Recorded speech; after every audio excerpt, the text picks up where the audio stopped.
మాజీ ముఖ్యమంత్రి వర్యులు చంద్రశేఖరరావు గారు ఇచ్చిన 133 కోట్ల రూపాయలు ఆయా డివిజన్లలో నగరంలో బాగా అభివృద్ధిగా అంటే ఎక్కడెక్కడైతే ప్రాబ్లం ఉన్నాయో అక్కడక్కడ అభివృద్ధి చెందాలనే ఉద్దేశంతో 133 కోట్ల రూపాయలు గౌరవ ముఖ్యమంత్రి వారు ఇస్తే ఆ డబ్బును ఒకే ప్యాకేజ్గా పెట్టి 133 కోట్ల ఒకే ప్యాకేజ్ పెట్టాం కదా. దాదాపు కరీంనగర్ నగరంలో 400 మంది కాంట్రాక్టర్లు రిజిస్ట్రేషన్ ఉంటుంది. 300 నుంచి 400 వాళ్ళ ఎవ్వరికి కూడా వర్క్ రాకుండా కేవలం ఒక కాంట్రాక్టర్కు వచ్చే విధంగానే ఒకటే ప్యాకేజ్ చేసిన ఎస్సీ అలాగనే వాళ్ళ అధికారులు వాళ్ళపై చర్యలు తీసుకోవాలి.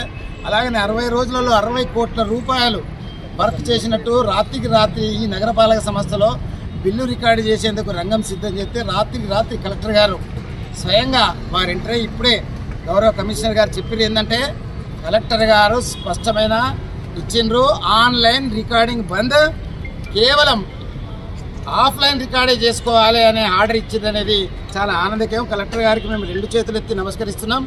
ఇంత అవినీతి జరుగుతున్నప్పుడు మీరు ఇలాంటి చర్య తీసుకోవడం ప్రజలు హర్షిస్తారు దీనిని. కాబట్టి వాళ్ళపై ఏ అధికారులపై అయితే దీంట్లో ఇన్వాల్వ్మెంట్ ఉన్నదో వాళ్ళపై కూడా చర్య తీసుకోవాలని మేము డిమాండ్ చేస్తున్నాం. ఆ అధికారులను పక్కన పెట్టాలి. ఆ అధికారులను పక్కన పెట్టి మీరు ఏ ఎంక్వైరీ చేస్తారో, విజిలెన్స్ ఎంక్వైరీ చేస్తారా, ఇంకే ఎంక్వైరీ చేస్తారా, వాళ్ళపై ఎంక్వైరీ చేయాలని అత్యధికంగా మా రిక్వెస్ట్ ఏంటంటే 60 రోజుల్లో 60 కోట్ల రూపాయల బిల్లు రికార్డు చేసేందుకు ఏఈలపై డిఈలపై ఒత్తిడి జరుగుతుంది. కొందరు డిఈలు కొందరు ఒక ఎస్సీ బాగా విపరీతమైన ఒత్తిడి చేసి బిల్లు సంతకం పెట్టినట్టుండు కాబట్టి రాత్రంతా ఇక్కడ పంచాయతీ అయింది. ఆ పంచాయతీ స్వయంగా చూసి కలెక్టర్ గారికి స్పందించడం జరిగింది. కాబట్టి ఆయనకు మళ్ళొకసారి నేను ధన్యవాదాలు చెప్తున్నాను. వారిపై పూర్తి విచారణ చేయాలి. ఈరోజు గౌరవ కమిషనర్ గారికి ఒక కాంప్లైంట్ ఇచ్చినాం.